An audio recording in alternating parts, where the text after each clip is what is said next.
Hem Healer.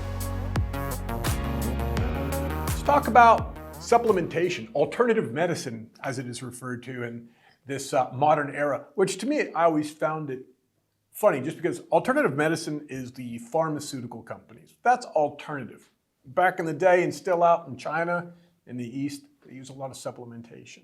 And what I find the most interesting, as someone has I have a supplement company, obviously if you're watching this, it's for hemorrhoids. And even myself, when I started studying to how to get rid of my own hemorrhoids, my first look was like pill. There's something that I can, something this pressed white thing with some letter on it I can take and it'll clear up my hemorrhoids, right?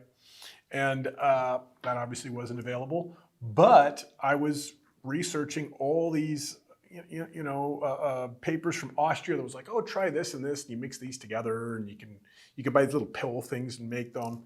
So I tried it, right? I tried it, and I had such a negative experience, like going into it. I'm like, why am I even doing this? This is stupid. It's not going to work, right? I'm going through all this stuff in my head, and then being like, well, hold on, I know growing up, I was like, yeah, we used to use like an aloe vera. Everybody had a grandma with an aloe vera plant. You cut it off, rub it on your cuts, whatever. And you start thinking back like, oh yeah, I used to like gargle warm cayenne pepper for sore throat. That's a little hack there if you're looking for one. But the interesting thing is like, oh, there's all these things like, yeah, wouldn't nature, since God designed us and he designed the world around us, that the things that we need are always around us as well, right? So, I think we're starting to see, especially after coming out of COVID, I think a lot of people don't trust drug companies anymore, and rightfully so. They're not that trustworthy, are they?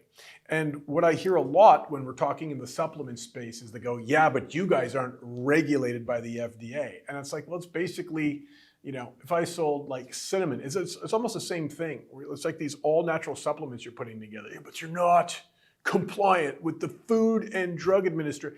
In order to get, they won't even touch supplements. This is something good to know too, is, if you wanted to actually get a supplement approved by the FDA, like good luck to you. I mean, it wouldn't even cost that much. All things considered, like I say not that much, it's a lot. It'd be like 25 grand to run a couple of double blind studies and whatnot. But realistically, the FDA is not messing around with that, right? They're all in bed, and all the lobbyists and everything is with big pharma, right? And a lot of people always like to have like a little thing in there, like a caveat being like, oh, but there's a lot of good things about pharmaceutical. I guess there is. For me, it's always natural, holistic, how I live my life, what I do for stress. Because as you get older, what you've noticed is a lot of things that happen to people, it's caused by poor diet, not researching the things that are destroying your body, causing inflammation, right? Like exercise, stress levels, anxiety, where we live, how much sleep we get. That's really the biggest the things that determines your health, right?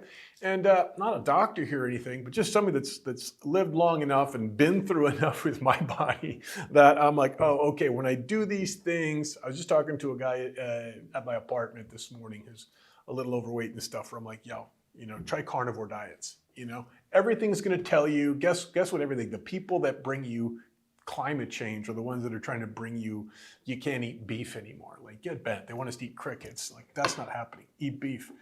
So when we talk about alternative medicine, we even look at the food supply chain, right? They mess with our food supply chain. They do everything to get us back on pills. Like, honestly, when you start just doing everything the opposite of what they tell you, you're probably going to live to be 120, right? So when it comes to alternative medicine, for me, it's like, yeah, supplementation.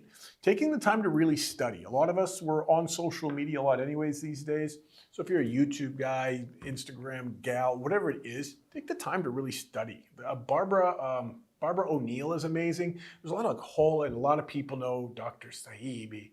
But anyways, there's a lot of things that you can do to really get yourself in the know and start looking at alternative medicine as medicine.